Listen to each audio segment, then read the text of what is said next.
ఇక్కడున్న స్థానిక శాసనసభ్యులు గౌరవనీయులు తుమ్మల నాగేశ్వరరావు గారికి మరి గత 40 సంవత్సరాల చరిత్రలో ఎక్కడైనా భూ కబ్జా చేశాడనో, అక్రమంగా దోచుకున్నాడనో, మరి వారి అనుచరులు ఎక్కడైనా కబ్జా చేశారనో ఉన్న దాఖలాలు తెలియవు. అవి ఉన్నదంటే అది మీ టీఆర్ఎస్ నాయకులకి, బీఆర్ఎస్ నాయకులకి, అదేవిధంగా బీఆర్ఎస్లో ఉన్న మంత్రి గారికి తప్ప మరి కాంగ్రెస్ పార్టీలో ఈనాడున్న ఈ జిల్లాలో ఉన్న ముగ్గురు మంత్రులకి అలాంటి మరి సంస్కారం కానీ అలాంటి అవకాశం కానీ చేయలేదు, గతంలో చేయలేదు, భవిష్యత్తులో కూడా చేయాలని చెప్పి మేము పూర్తిగా విశ్వసిస్తున్నాం. మీకు కూడా అన్ని విషయాలు తెలుసు. 19లో ఏం జరిగింది, 19లో ఆనాటి ప్రభుత్వం ఎలా ఆక్రమణ తొలగించాలని ప్రయత్నం చేసింది, చేస్తే కోర్టు ఆర్డర్ ఎలా వచ్చింది, తర్వాత కోర్టు తీర్పు ఎలా ఇచ్చింది, ఆ కోర్టు తీర్పుని అనుసరించే ఈరోజున్న ప్రభుత్వాధికారులు చేస్తున్నారు తప్ప ఎవరి మీదనో అన్యాయంగా మరి వారిని ఇబ్బంది పెట్టాలనో, పేదలని ఇబ్బంది పెట్టాలనో, లేకపోతే ఇంకొకటో వారి సొంతానికి వాడుకోవాలనో, ఎవరికో అధికారంలో ఉన్న పార్టీ వారికి దోచిపెట్టాలనో చేయటం లేదని చెప్పి తెలియజేస్తా ఉన్నాం.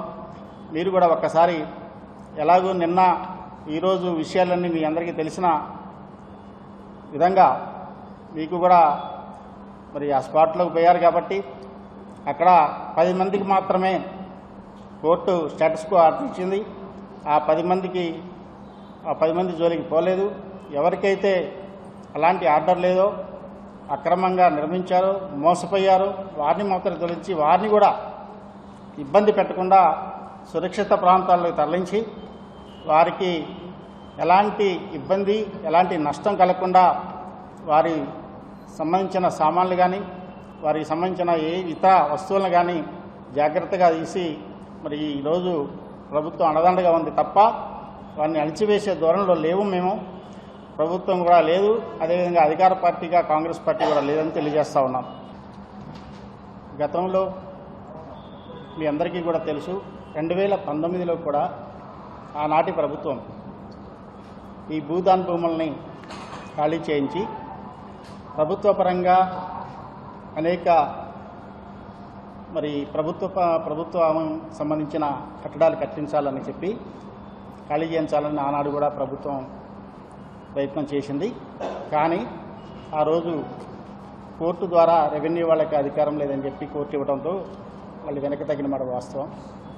కానీ తర్వాత కాలంలో కోర్టే చెప్పింది సీసీఎల్ఏకి ఈ అధికారం ఉంది, సీసీఎల్ఏ ద్వారా మీరు ఆ భూముల్ని ప్రభుత్వ అధీనంలో తీసుకొని ప్రభుత్వ కట్టడాలకు ఉపయోగించుకోవచ్చు అని చెప్పేసి కోర్టు ఆర్డర్ ఇవ్వడం జరిగింది.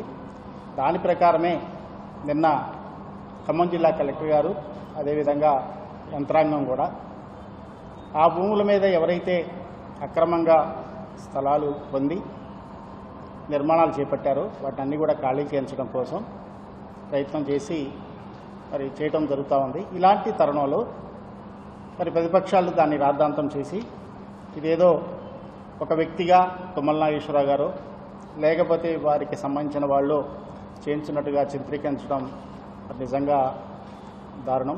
ఇలాంటి విషయాలలో తుమ్మల నాగేశ్వరరావు గారి చరిత్ర గత 40 సంవత్సరాలుగా తెలిసిన వారెవరికైనా అది మనకు అర్థమవుతుంది. అలాంటి వాటిని ఆయన సహించరని. కానీ జరిగిందేంటో ఆనాటి ప్రభుత్వంలో ఉన్న ఆనాటి మంత్రి గారికి కానీ, ఆనాటి ప్రభుత్వంలో ఉన్న ముఖ్య నాయకులకు కానీ అందరికీ తెలుసు. కానీ ఈరోజు కాంగ్రెస్ పార్టీ మీద, కాంగ్రెస్ ప్రభుత్వం మీద బురద జల్లేందుకు మరి ఈనాడు రేపు కూడా కేటీఆర్ గారు రావాలని చెప్పేసి అనుకుంటున్నట్టుగా తెలుస్తూ ఉంది.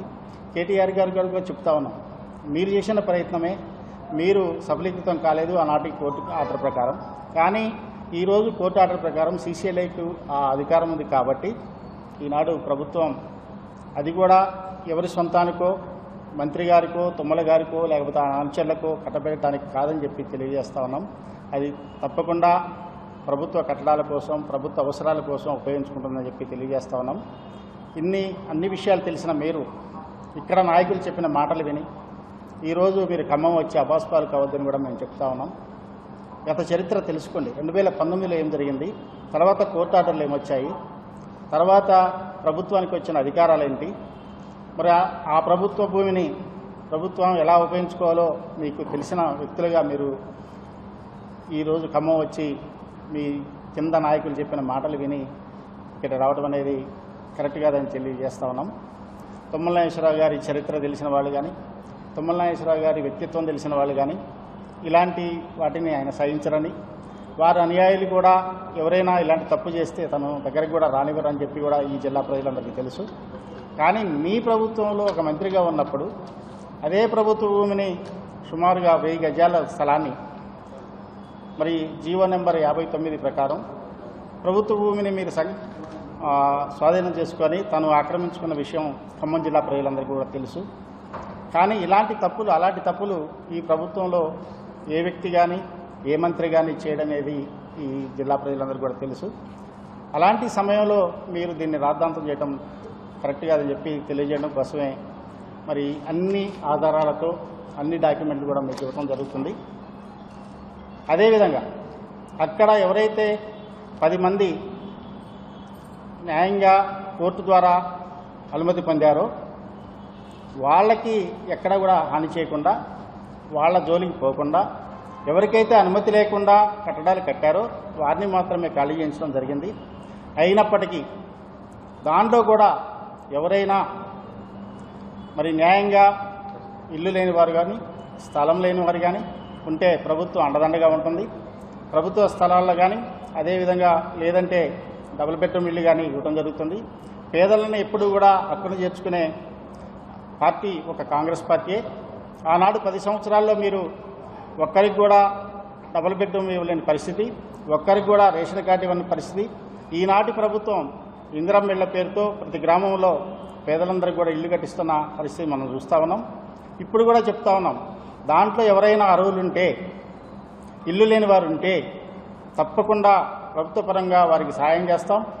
ప్రభుత్వ పరంగా వారికి ఇల్లు కానీ ఇళ్ల స్థలాలు కానీ కేటాయిస్తాం తప్ప ఎవరో మధ్యదళాల ద్వారా స్థలాలు పొంది వారు చెప్పిన మాయమాటలను నమ్మి వారికి అనవసరంగా డబ్బులు ఖర్చు పెట్టి మోసపోయిన వ్యక్తులకి మనమేం చేయలేం.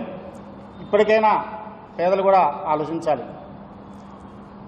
మీకెవరికైనా న్యాయంగా ఇల్లు లేని వారు ఉంటే దాంట్లో ఎంతమంది ఉన్నా సరే ప్రభుత్వ పరంగా సాయం చేయడానికి ప్రభుత్వం ముందుంటుందని చెప్పి తెలియజేస్తా ఉన్నాం. ఎక్కడా కూడా ఒక్క విషయంలో కూడా మేము వెనక్కిపోము. వాళ్ళకి స్థలాలు ఇవ్వాలన్నా, డబుల్ బెడ్రూమ్ ఇల్లు ఇవ్వాలన్నా, ఇంకా మరే ఇతర సహాయం చేయడానికైనా సిద్ధంగా ఉన్నాం. ఎవరిని కూడా ఇబ్బంది పెట్టకుండా ప్రభుత్వం కూడా అన్ని చర్యలు తీసుకొని ఈరోజు వారిని ఖాళీ చేయించడం జరిగింది. ప్రతిపక్షాలు కూడా చెప్తూ ఉన్నాం, మీరు ప్రభుత్వానికి సహకరించండి. ఎవరైనా నిజమైన అర్హత కలిగిన వాళ్ళు ఉండి ఇల్లు లేకపోయినా, ఇళ్ల స్థలం లేకపోయినా, ఇంకే ఇతర ఇబ్బందులున్నా ప్రభుత్వం దృష్టికి తీసుకురండి. తప్పకుండా ప్రభుత్వం మరి వారికి న్యాయం చేస్తుందని తెలియజేస్తా ఉన్నాం.